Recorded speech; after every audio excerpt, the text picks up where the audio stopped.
the club plays macros. What's that though? Pizza Louis back though. Holy shit, I rolled the split, choke, hold the beat. Flip that, then I sold the shit. Got my wrist on spray, now it's cold as shit. Only you boneless, if you got a bone to pick, I tell you go to strip. While I pull up in that stolen whip, while snacking and I pulling tricks. The only rabbit here is me, I hop on any beat and treat it like Play-Doh and mold this shit. Bitch, I promise.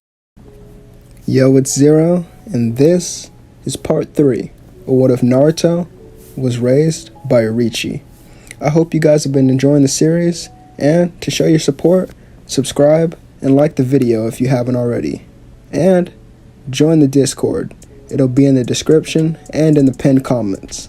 Now, let's begin with a short recap of part 2. In the last part, Taiyo went on a mission to complete the necessary test to become a full-fledged samurai. He was regarded as one of the strongest ones to pass the exams. He was also the youngest samurai in the organization. Taiyo also received a sword that was red and dark blue, which represented both of his styles that he had learned from his family. After many weeks of waiting for a mission, there was one sent to him. As he finally got one, he headed off to help one of his friends who he had made during the exams. We begin now with him saving the life of Tanjiro. Taiyo would quickly notice after slashing at the man that there was no blood on his blade. So it seems we are fighting a machine here. Nezuko, grab your brother and any others who were hurt and quickly retreat. I'll do this on my own. Nezuko would do as she's told, taking the civilians and Tanjiro away with the help of many other low-ranked samurai. Back at the fight with the puppeteer, who would show himself. Well, it seems you are stronger than the rest, but I'll still win this. Taiyo gets in a different stance and then begins to breathe. Breath of the sun, dance of the fire god. As many more puppets will fly towards Taiyo, he begins to spin around them, flames forming around his blade as he cut them and got closer to his opponent. You'll never beat me, kid. Let me show you something you don't know. Earth style, mud wall jutsu. Taiyo would easily cut through the mud wall. Breath of the sun, 8th form. Sunflower lance, as Taiyo then pokes his sword through the throat of his opponent. But still no blood came out.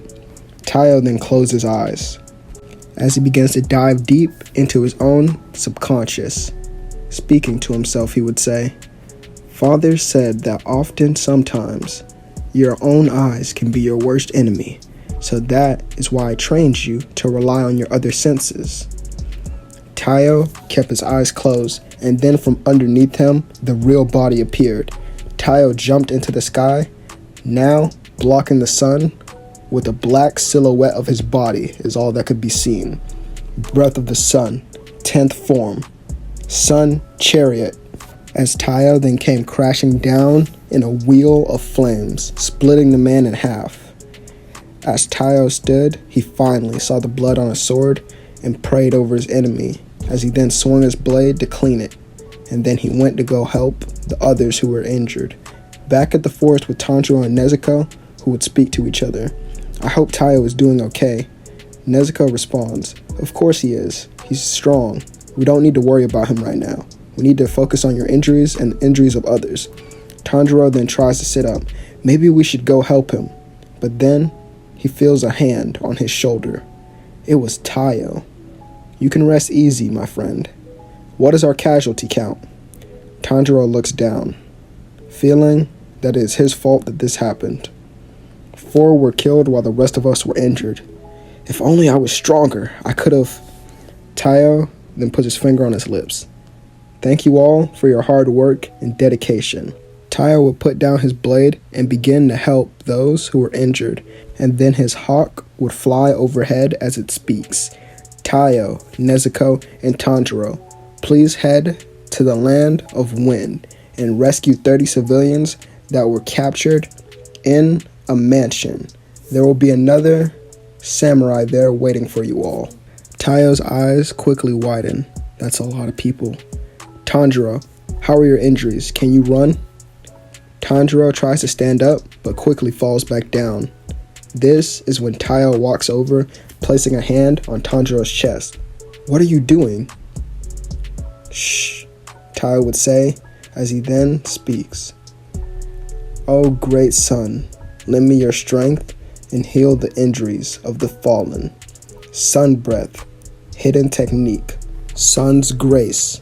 As Taiyo then begins to glow, and everyone in the area will be healed by flames that came from around his body. Come on, my friends, we have people to save. They run off, and the samurai who survived bow in respect and praise Taiyo. As they run, Taiyo speaks a message to his hawk and hands the hawk a small pouch with flowers in it, as it then flies off. Days go by, and at the home of Taiyo, the hawk would fly in.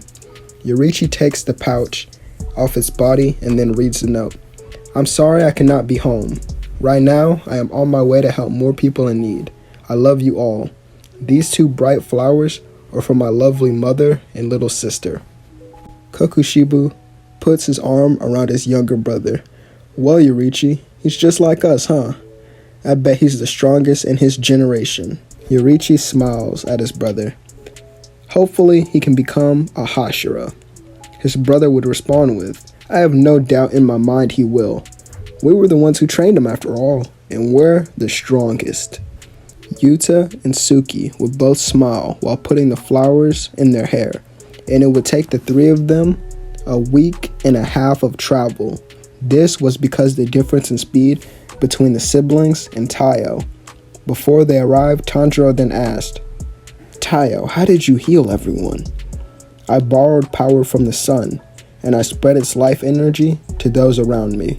It's an amazing ability, but it has such a fatal flaw. It can only be used at high noon, when the sun is at its strongest." Tanjiro nods. "Hey, Tanjiro, what breathing style do you use? I never asked." "Oh, I use water, while my sister uses wind." Taiyo nods. "That's amazing." Tanjiro then yells out, "No, Taiyo, you're amazing. You're only 8, and you're the strongest person I've ever seen fight. Well, except for Sensei Giyu." Taiyo smiles. "I have no idea who that is." And then he says, "We have arrived." They all stand on a hill, looking over the mansion in the land of wind. Taiyo then quickly scouts the area. "Wait, is that the person that we're supposed to be helping?" Taiyo then quickly disappears, reappearing holding a boy with yellow hair. "Hey, are you okay? Why are you crying?" The kid then begins to freak out and panic. Tanjiro would try to calm him down, but when he sees Nezuko, he becomes silent, and then he yells again, "Will you marry me?" Nezuko smiles, laughing for a bit, and then tells him to be quiet so no one can hear them.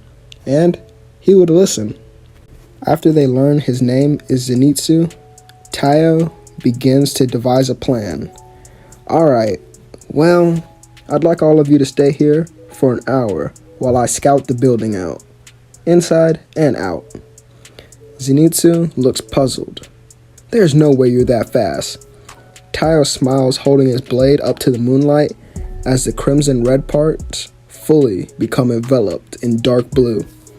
This made them all curious about what he was about to do. Was there some other technique that he knew?